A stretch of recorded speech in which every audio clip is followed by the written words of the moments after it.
मेहनत इतना खामोशी से करा कि कामयाबी भी शोर मचा दे।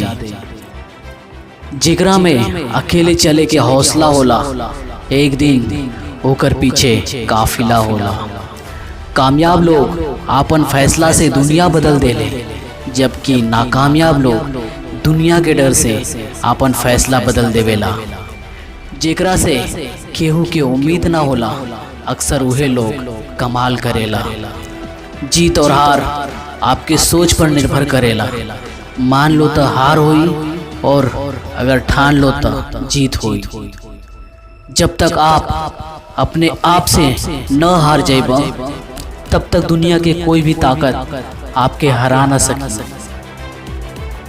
अगर ते सूरज की तरह चमके चाहेला, तो पहले सूरज के नियन जलना सीखा। सपने के पावे के खातिर समझदार नहीं, थोड़ा सा पागल होवे के पड़ेला।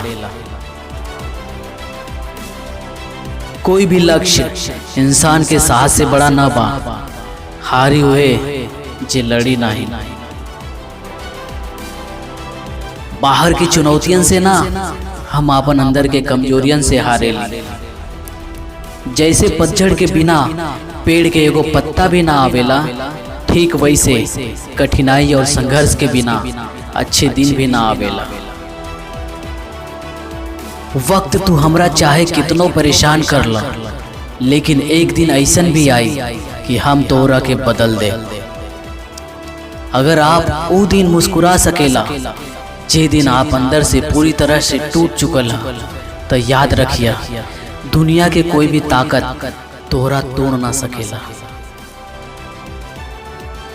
एक इच्छा से कुछ ना बदलेला, लेकिन निश्चय से सब कुछ बदलेला। जहां तक भी रास्ता दिख रहल बा, वहां तक तो चला। आगे के रास्ता वहां पहुंचे के बाद दिखे लागे।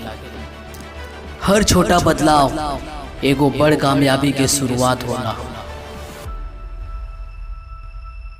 इंसान सफल तब होवेला जब वो दुनिया के ना, खुद के बदलल शुरू कर देवेला।